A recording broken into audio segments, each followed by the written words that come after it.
Assalamu alaikum wa rahmatullahi ta'ala wa barakatuh, mes frères et sœurs. Nous nous retrouvons pour la suite de Ilm Usul al-Fiqh, les fondements du droit musulman, de Abd al-Wahhab Khalaf, rahimahullah, avec donc influence de l'état de la personne sur la capacité de jouissance. La capacité de jouissance peut être soit réduite, ahliya al-wujub naqisa, soit totale, ahliya al-wujub kamila. La capacité de jouissance réduite confère à l'être humain des droits sans lui assigner de devoirs, ou l'inverse. L'exemple parfait de la capacité conférant exclusivement des droits est celle que possède le fœtus, qui a des droits tels que celui d'hériter, d'être bénéficiaire d'un testament ou de l'usufruit d'une fondation pieuse, waqf, mais qui n'a de devoir envers personne. Quant à l'exemple parfait de la capacité engendrant exclusivement des devoirs, c'est celle que possède le mort. En effet, une fois décédée, la personne humaine n'a plus de droit, excepté celui d'être enterrée selon les usages islamiques, mais elle peut conserver des devoirs envers autrui. En effet, les dettes qu'elle a contractées de son vivant doivent être payées en prélevant leur montant sur l'héritage qu'elle a laissé. Sinon, elles doivent être remboursées par ses héritiers. Certains juristes ajoutent même à ce devoir de payer ses dettes le droit du défunt à recouvrer ses créances. À notre avis, toutefois, la mort libère l'homme de ses devoirs et rend désuets ses droits. On ne peut plus du tout parler de capacité juridique du mort puisqu'il n'a plus de conscience morale, donc plus de responsabilité.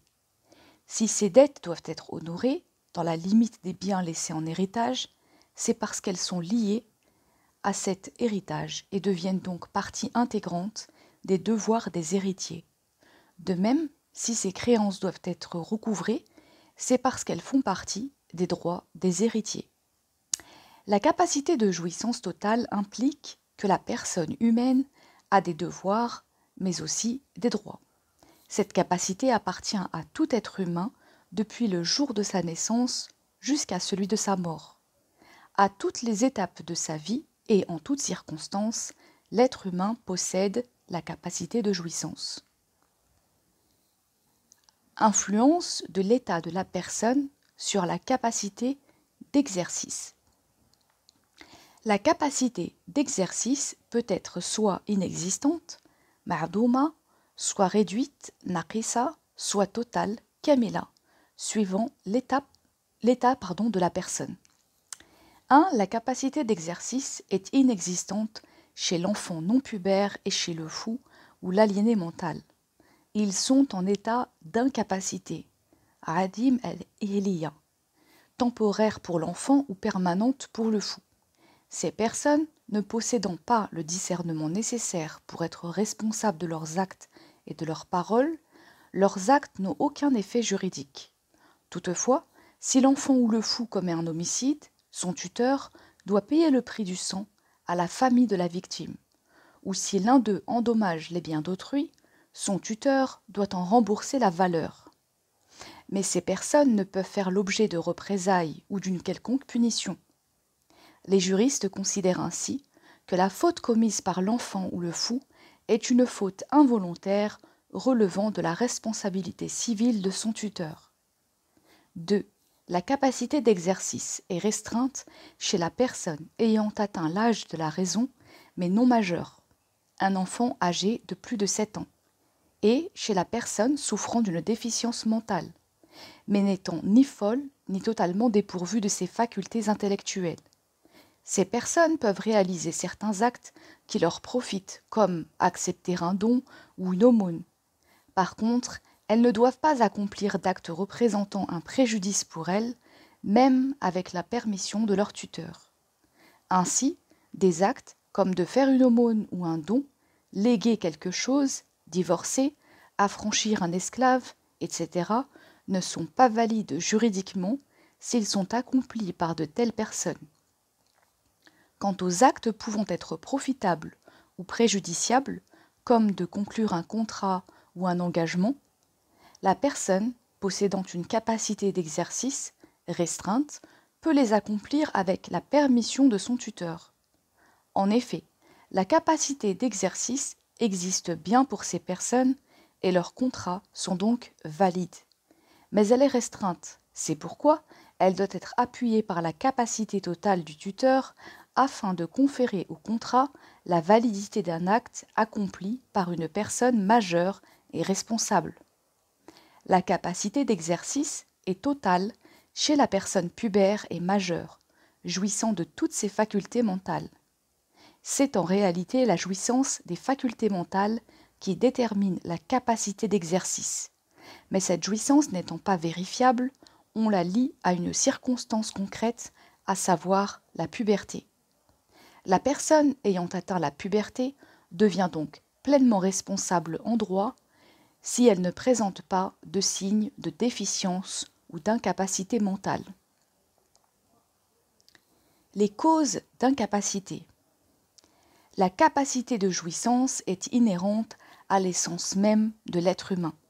Elle lui est acquise par le fait même de sa naissance et le conserve jusqu'à sa mort. Aucune cause ne peut donc l'empêcher. Par contre, la capacité d'exercice n'est acquise qu'à partir d'un certain âge et selon certaines conditions énumérées ci-dessus. Elle peut être inexistante chez l'enfant à naître ou n'ayant pas atteint l'âge de raison, restreinte chez l'enfant impubère ou totale chez l'adulte. Toutefois, chez ce dernier, il existe des causes pouvant limiter la capacité d'exercice. Ces causes d'incapacité sont soit extérieures à la volonté humaine, comme la folie, l'idiotie ou la perte de la mémoire, soit le résultat d'actes humains comme l'ivresse, l'endettement ou la sottise. La cause d'incapacité peut affecter la capacité d'exercice en la réduisant à néant, et c'est le cas de la folie, du sommeil, de l'évanouissement. Ainsi, le fou, la personne endormie ou évanouie ne sont pas responsables de leurs actes, et ceux-ci n'ont pas d'effet juridique. C'est le tuteur qui s'acquitte des devoirs financiers du fou à la place de ce dernier, et la personne endormie ou évanouie s'acquitte de ses divers devoirs une fois qu'elle s'est réveillée ou a recouvré ses sens. La cause d'incapacité peut également restreindre la capacité d'exercice sans l'annuler totalement. Ce type de cause, l'idiotie par exemple, transforme la capacité totale en une capacité restreinte. Ainsi, l'idiot a-t-il le statut d'un enfant ayant atteint l'âge de raison. Enfin, notons que certains états par lesquels passe la personne humaine affectent la capacité d'exercice, sans toutefois être de réelles causes d'incapacité. À titre d'exemple, le sot, safi, ou l'irréfléchi, rafil, jouissent tous deux d'une capacité d'exercice totale. Mais la loi permet de les mettre sous interdiction judiciaire afin qu'ils ne dilapident pas leurs biens. Ainsi, tous leurs actes et contrats financiers sont invalides, non parce qu'ils sont frappés d'incapacité, mais pour préserver leurs biens. De même, la personne endettée, adulte et jouissant de toutes ses facultés, dispose d'une capacité d'exercice totale. Elle est toutefois privée du droit de réaliser des transactions financières afin de préserver les intérêts de ses créanciers. En résumé, la condition à la capacité d'exercice est la pleine possession des facultés mentales. On présume que l'individu possède toutes ses facultés mentales lorsqu'il devient pubère. C'est pourquoi c'est à partir de la puberté que la personne dispose d'une capacité d'exercice totale. Si une circonstance empêche la personne d'user de ses facultés mentales, soit totalement comme la folie, soit partiellement comme l'idiotie, ou encore l'empêche d'exercer son jugement, comme le sommeil ou l'évanouissement, la capacité d'exercice devient restreinte ou nulle.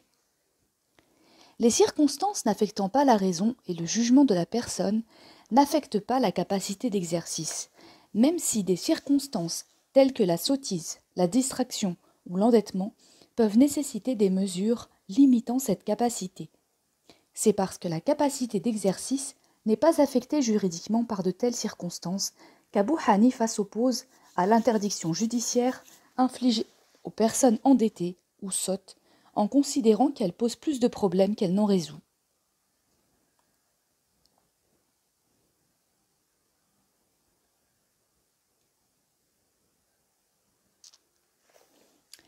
Dans la prochaine vidéo, Inch'Allah, nous verrons la troisième partie avec les règles linguistiques, les niveaux de signification du texte, le cas contraire, la signification manifeste et ses divers degrés, la signification latente et ses divers degrés, les termes polysémiques et leur signification, les termes généraux et leur signification, les termes restrictifs et leur signification.